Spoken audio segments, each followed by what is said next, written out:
So our coffee talk now is in North Carolina. We came down to visit our daughter, and anyways, we're in her apartment with some gas station coffee. That's the best coffee. It is the best. So our talks don't stop just because we take a trip or on the road. And what normally happens is I'll say to him, hey, do you have a minute? I have to process something out loud. And then he'll go, wait, and he'll grab the video because he knows that, it's something we should be capturing. So today's topic basically is for this week, for those of you who've been following, I'm in a doctoral program and I've been capturing week to week what I'm studying and working on and how it applies to what we've done in the past and what we're going to be doing in the future. So this week was talking about a developmental psychologist named Piaget, and he's really big in the industry because he came up with the different stages of development, especially as it relates to thinking. And there's certain stages you get to, like if you might have heard that babies below 10 months, if you're playing peekaboo and you put a sheet up, they really think you've disappeared. It's called object permanence. They don't have the ability to know mom is still behind the sheet. And so that's why peekaboo, is so fun. And so he's developed these stages of thinking, and there's another psychologist that I'm reading about this week that challenged him, and his name is Sigler. And he said that the stages of development are not as concrete and not as fixed as we thought they were. And he's saying that basically, and I'm looking at the age 4 to 6 age group, he was saying that what we think that they're capable of, or what Piaget said that they're capable of so much more with the right support. It's not just fixed. And so the conversation between us is, I said, I needed you to listen to this because this is what we've been doing now. Kinders has been since 2012, so the last 13 years. Though we were doing it before kinder karate, right? But it wasn't as written out, right? It wasn't as, we didn't really have the language to talk about what it is we were doing. But I remember, and this is Intentional, I think is the word. Intentional, right. And so when I started Kinders, and I wrote the book about it, and in the introduction I talk about seeing this dance show that our daughter was in, and if you've ever had kids in dance, you don't get to see what they're doing until the recital, right? And then you're like, oh, okay. And I saw these little kids and I went, wow, they haven't learned anything. They've learned nothing. They looked really cute. They had the outfits and people took pictures and thought, man, this is the most. Yeah. But they were just mimicking. There was a teacher there making the movements and the kids were like, oh, they were copying, right? But they hadn't learned, they didn't have the memory, they hadn't done anything. And I went, wow, like, could I do that? Could I actually get that age group to learn something? Mm-hmm.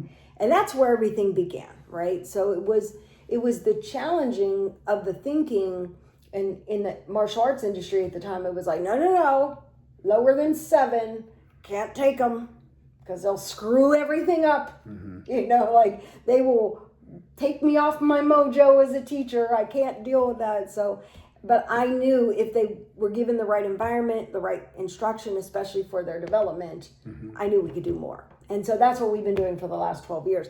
But reading this Sigler challenging Piaget, I was like, yeah, there it is. That's what we've been doing. We knew that they were capable of more, and we just had to give them the right, and they talk about, it's like, and it also goes along with how we teach, right? Yeah. So, and jump in here anytime because I don't want these videos to be like a soliloquy of me. But the way that we teach is we don't just, it's not a lecture. Mm-hmm. Hey, here's what you do, blah, blah, blah, this is how you do it, now do it, right? And we practice in front of a mirror 100 times in an hour. We get the kids involved right away. We do things called callbacks. Every class they're involved, they're talking, it goes back and forth, we ask questions, the callback, the echoing, the leadership. Yeah, so a callback is part of, and this came from like speech therapy, is you give them the instruction or part of the sentence, but they must finish it, right? So we don't do open-ended questions. What is this? What is that? It's letting them repeat or letting them finish the thought, because that takes some thinking. So that's called scaffolding. So we scaffold the lessons in that way so that there's back and forth. There's back and forth. Participation is massively important. Yeah, and so we're engaging them cognitively instead of we all know when we've been lectured to, you hear the first part and then you tune out. You think about what you're gonna have for lunch or whatever. Kids, especially in a lot of the studies I'm reading, it's really reinforcing what we've been doing. It's really validating, and I love it, because I've actually been able to go to my professors who've been trying to drill me down to, in my dissertation, I have to do a study, and they want me to drill down to, well, is it this or is it this? So in our classes, we do martial arts instruction, but we will also throw obstacle courses in. We will throw in partner drills. We will throw in, we call them cognitive games, right? So games that challenge them. It looks just like a fun game, but it requires them to think. It requires, go back and look at my other videos, what it requires. But it to the outside eye, it looks like just play, right? But we know that it's not. So my professors have been like, there's one specifically, that he's been like, well, no, it has to be this or this. It can't be everything. And so I'm like, you know me, I'm like, roll my sleeves up, dig into the studies, and I'm like, there's plenty of studies that are studying the program as a whole, not just you don't have to break down a program to one thing to study. You can study the program. So I'm excited to be able to do that, because as I'm reading and studying and learning, it's like that sculptor that's like, you take this little piece off, and what I'm finding is us underneath it, which is so much fun. It's like, we're on the right track. We've been on the right track. We've been doing this. And part of these videos and talking about this too is to pull back the curtain a little bit for you to understand what it is we're doing, right? Because we have so many parents. Oh, they have no idea. Yeah, how did you enjoy the class? It was your child's first class. They had a great time. How did you enjoy it? They're like, it was cute. It was so cute. I'm like, okay, but did you see the learn? Did you see that they came out as a leader? Did you see that they were able to pick up on the instruction like right away? Did you see how maybe at first they were running around, but then when they saw what was expected, they had the self-control? Did you see they were able to keep themselves together? Like, did you see all the stuff? Yeah. Some do. It was nice. It was nice, and it was cute. It was so cute. And I think most of them do see that, and they really, really, truly appreciate it when they see it. No, I won't say most. You're going too far. But the ones who say, "Oh, it was so cute. It's great. I can't wait to get a picture," or whatever it is. Yeah. Those ones. Can't wait till they have their uniform so I can take a picture. Like, yes. So. Yeah. The part of this is just for us to pull back that curtain so that people can really understand what it is that we do, because they have the expectation of like the Cobra Kai or like what they think things should look like, and they're really, really focused on technique. What is, and why aren't you standing? Where's your mirrors? And like, why aren't you standing still why aren't the classes 90 minutes? Why aren't you training 4 times a week? Like, why? And so this is for us to make you understand, like, this guy right here has all the martial arts experience that you will ever need in many different areas. He's more than qualified. But when you drill that down to 7-year-olds, 5-year-olds, 4-year-olds, it can't look like what your adult classes look like. It can't look like what your teenage classes look like. And the beauty of it really is, here's the thing. If you watch any sports or you watch any, like professional stuff. I like to use ice skating because it's like. Okay, whatever it is. Because people understand like the technicals of it, right? And the ridiculously of where I think you're going. No, that's not where I'm going. Oh, never mind. Okay. So, even in professional sports, I'm sure I never played professional sports. I really don't know about it, but I know about it because it's so foundational. Playing these games, it really comes down to the fundamentals of every little thing. Like the super fundamental things that you need to be successful in a sport. We'll just say like football, for example.